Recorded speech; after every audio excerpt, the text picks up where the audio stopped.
रघुवंश शिरोमणि विश्व की मानवता को अपने चरित्र के द्वारा एक आदर्श जीवन संहिता प्रदान करने वाले भगवान श्री रामभद्र, श्री हनुमान जी, राम दरबार, मां सरजू, अयोध्या के सैकड़ों आश्रमों में, मंदिरों में विराजमान भगवान श्री राम, सीता जी और देवताओं के श्री विग्रहों को प्रणाम। यहाँ के साधु संत साधक सबको वंदन। आज हमारे मध्य उत्तर प्रदेश की राज्यपाल महामहिम आदरणीय श्रीमती आनंदी बहन पटेल विराजमान हैं। हम उनका स्वागत करते हैं। आप सभी भगवत कथा प्रेमी भाई बहन जो कथा पंडाल में उपस्थित हैं और टीवी चैनल के माध्यम से, विभिन्न सोशल मीडिया के माध्यम से इस कथा धारा के साथ जुड़े हुए लाखों हजारों देश और विदेश के श्रोताओं को स्वागत करते हुए, सबके हृदय में बैठे हुए, सबके हृदय में रम रहे और हम सब जिनमें रमने के लिए, रम जाने के लिए यहाँ पर एकत्र हुए हैं, उन भगवान श्री राम को सादर सप्रेम प्रणाम। जय सिया राम, जय श्री कृष्ण, हरिओम। बंधव अवधपुरी अति पावनी, परम पावन अयोध्या है, राम धामदा है और मोक्षदा है।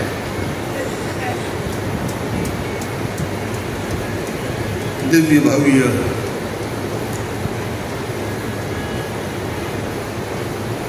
निर्मित हुए और हो रहे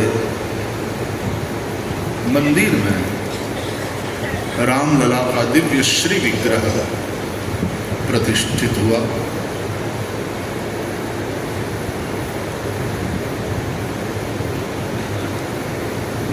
बाईस जनवरी 2024 को भारत में एक विशिष्ट दिवाली मनाई गई।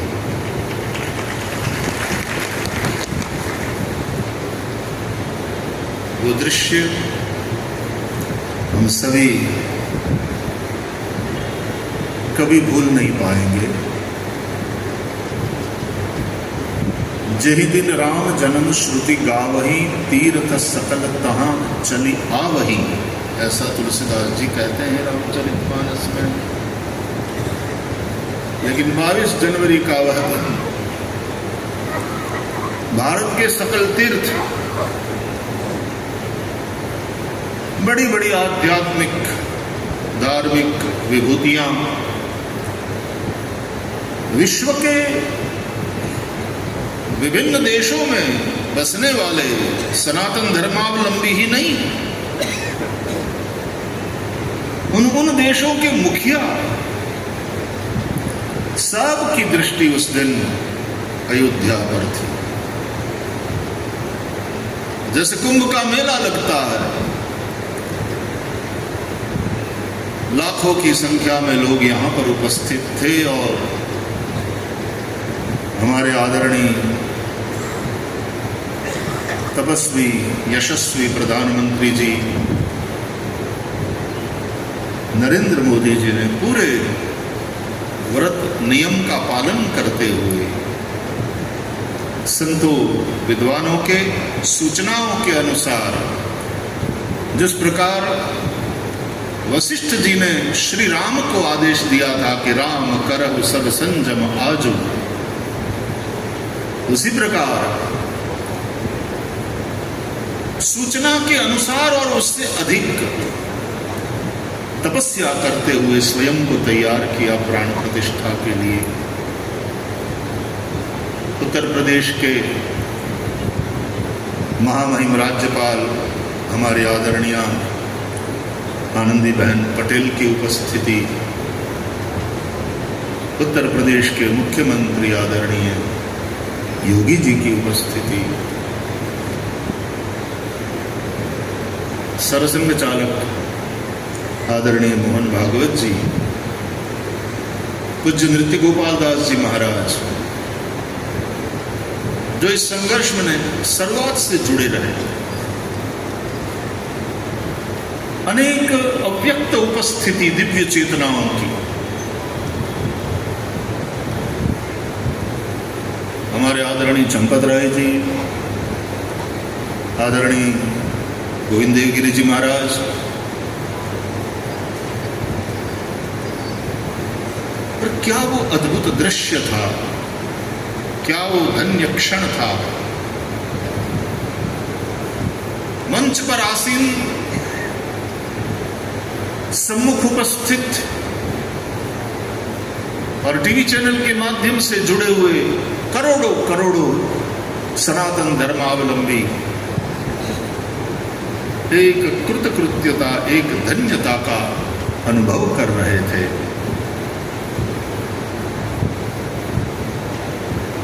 ऐसी परम पवित्र अति पावनी, तुलसीदास जी कहते हैं, अति पावन ऐसी पुरी, राम धाम दा पुरी सुहावनी, श्री अयोध्या जी में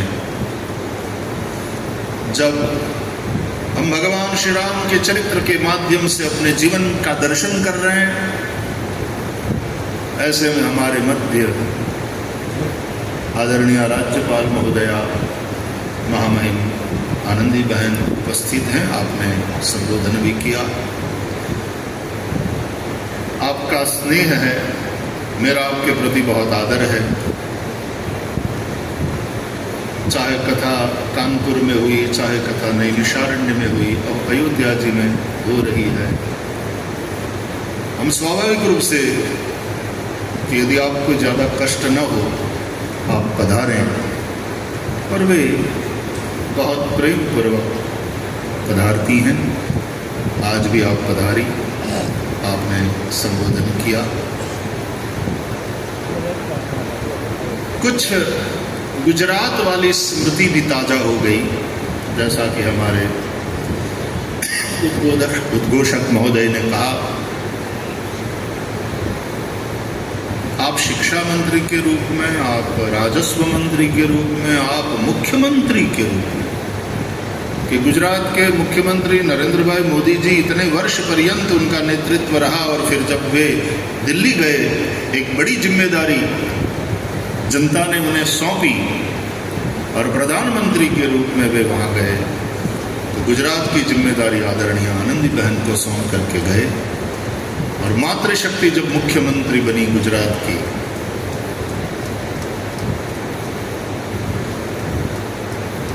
क्योंकि आप शिक्षा जगत से हैं, स्वयं शिक्षा जगत से हैं, तो शिक्षा के क्षेत्र में आपकी विशेष रुचि है। अतः बहन ने जब हमको काम सौंपा सापुतारा वाला, आदरणीय नरेंद्र भाई के कहने से, तो पता नहीं आपने किस शुभ मुहूर्त में वो सौंपा कि इतना फास्ट ग्रो तो सांदीपनी पोरबंदर भी नहीं हुआ, इतना फास्ट ग्रो हो रहा है वो स्कूल सापुतारा वाला। 650 से ज़्यादा आदिवासी बच्चे वहाँ रह कर के पढ़ रहे हैं, और प्रभु ने एक ऊंचाई वाली व्यवस्था उन बच्चों के लिए वहाँ पर करी है। और क्योंकि आप जब भी वहाँ पर पधारती हैं तो आपका ये आत्मीयतापूर्वक आग्रह रहता है कि यहाँ कुछ भी करो वैश्री मुझे ज़रूर बुलाना, क्योंकि मैं देखना चाहती हूँ कि किस तरह से स्कूल ग्रो हो रहा है। तो वैसे तो आपको हम बाद में बताएंगे ही, निमंत्रित करेंगे, लेकिन यहाँ व्यासपीठ से मैं आपको इन्फॉर्म भी करता हूँ, जानकारी भी देता हूँ। आप सुनकर के बहुत प्रसन्न होंगी कि कि देवका वाले स्कूल का उद्घाटन आदरणीय नरेंद्र भाई मोदी जी ने किया और वहाँ जो बच्चियों का, जिसमें 600-700 बच्चियां रह सकती है, कन्या छात्रावास का उद्घाटन मुख्यमंत्री के रूप में आपके करकमलों से हुआ। अब सापुतारा वाले स्कूल में भी आपको ये जानकारी देते हुए मुझे बहुत प्रसन्नता हो रही है कि हमको गुजरात सरकार की ओर से अनुमति मिल गया है और इसलिए अब वहाँ 550 बच्चियां रह कर के पढ़ें, ऐसा छात्रावास बस पूरा होने को है। उसका लोकार्पण होगा और हम आपको निमंत्रित करेंगे, तब आपको पुनः सापुतारा पधारना है, ऐसा हमारा प्रेमाग्रह है। बच्चियां भी वहां पर पढ़ेंगी।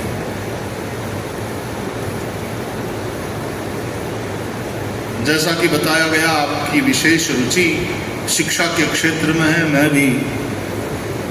मैंने हमेशा कहा है कि कथा मेरे लिए एजुकेशन की एक्टिविटी है।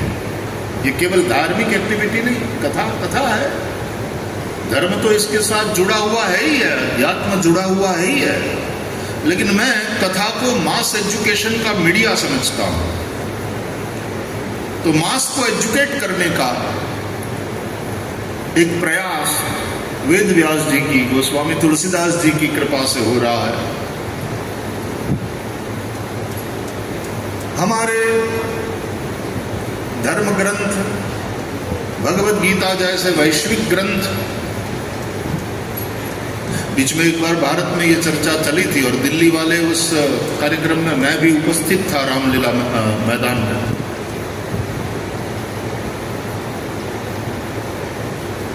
और ये एक भाव सभी ने व्यक्त किया कि भगवद गीता को राष्ट्रीय ग्रंथ घोषित करना चाहिए। पूरे देश में चर्चा चली। कई लोगों ने तुरंत, जैसा कि वो करते रहते हैं, सीना तान कर विरोध प्रारंभ कर दिया कि कोई धर्म विशेष का ग्रंथ राष्ट्रीय ग्रंथ नहीं हो सकता, आदि आदि। हमारे आदरणीय मोदी जी ने भी, प्रधानमंत्री जी ने भी संसद में प्रवेश करते ही सबसे पहला प्रणाम प्रजातंत्र के उस मंदिर की सीढ़ियों पर किया और फिर संविधान को आदर पूर्वक प्रणाम करते हुए मैसेज दिया कि भाई हम भी कहते हैं कि राष्ट्र के लिए सबसे मुख्य ग्रंथ यदि कोई राष्ट्रीय ग्रंथ है तो हमारा संविधान है। संविधान का आदर।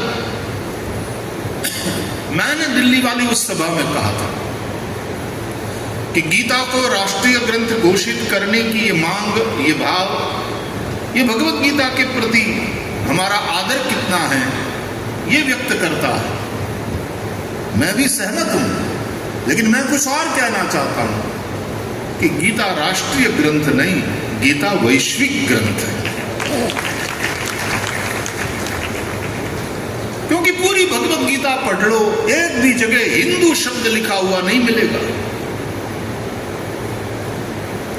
और गीता के गायक कहीं भी गीता में श्री कृष्ण उवाच नहीं लिखा मिलेगा, श्री भगवान उवाच। भगवत्ता बोली है, वह परम सत्ता ने यह उपदेश किया है। उसको चाहे नाम गॉड दे दो, उसको अल्लाह कह दो, उसको वाहेगुरु कह दो, उस परम सत्ता को जिस नाम से पुकारना हो पुकारो। एकम सत विप्रा बहुधा वदंती, वह सत्य एक ही है।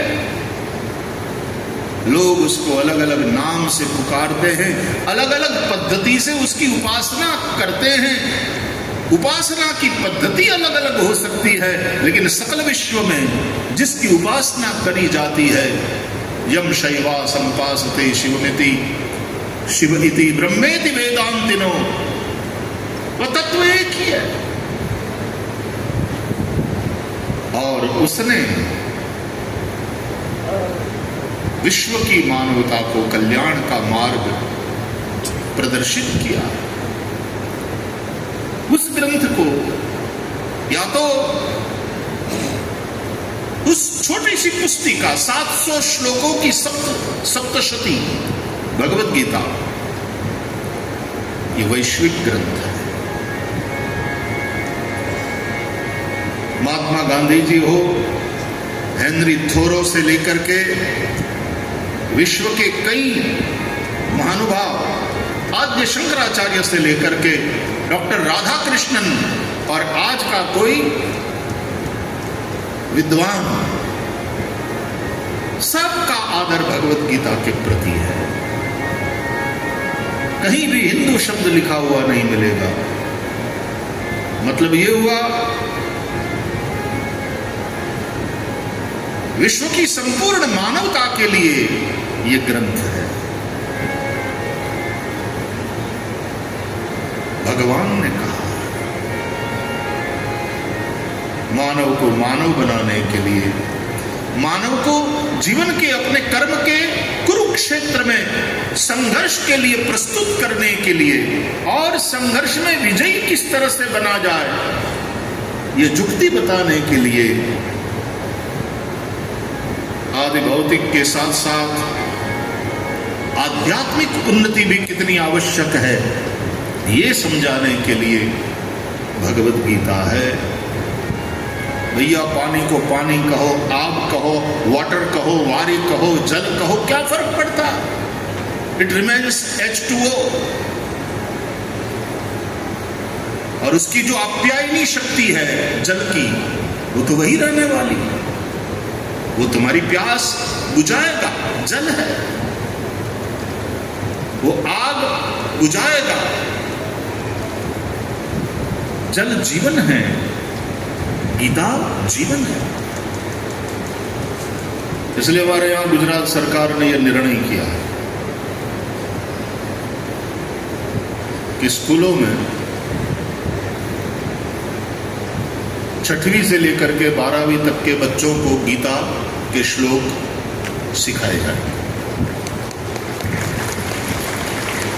गीता के जो लेसन्स है उससे अवगत कराया जाएगा और हिस्टोरिकली एक एक बात को बच्चों के सामने रखा जाएगा, गीता के श्लोक सिखाए जाएंगे। मैंने जो आप लोग शुद्ध उच्चार से गीता का पारायण कर सके इसलिए भगवत गीता और विष्णु सहस्त्रनाम स्तोत्र का रिकॉर्डिंग करके तैयार किया था। गुजरात सरकार ने अनुमति मांगी, भाई श्री क्या हम उसका उपयोग, मैंने कहा है ही जनता के लिए, बिल्कुल करिए। तो वो जो रिकॉर्डिंग है उसका भी उपयोग गुजरात सरकार कर रही है। अन्य महानुभावों के द्वारा भी उसमें योगदान है। लेकिन गीता की शिक्षा बच्चों को मिलेगी। आदरणीय आनंदीबेन ने यहाँ राज्यपाल के रूप में, क्योंकि राज्यपाल कुलाधिपति होता है, सब यूनिवर्सिटी के विश्वविद्यालयों के कुलपति होते हैं और सब कुलपतियों के ऊपर कुलाधिपति होता है। तो राज्यपाल आप उस पद पर विराजमान हैं। यहाँ पर उत्तर प्रदेश में भी आप शिक्षा के क्षेत्र में निरंतर रुचि ले रही हैं। जब भी हमारी बात होती है तो आप मुझे बताती रहती हैं। अब जब आज अयोध्या में हम हैं और आपने संबोधन किया तो कितनी प्यारी बात कि रामलला तो विराजमान हो गए, 7 साल के छोटे से प्यारे से, कितने सुंदर। मंदिर में जाते हैं, रामलला का दर्शन करते हैं तो क्या अद्भुत भाव बनता है, नहीं? कि वो 7 साल के, जब श्री कृष्ण ने गोवर्धन उठाया 7 साल के थे। रामलला जो मंदिर में विराजमान है 7 साल के।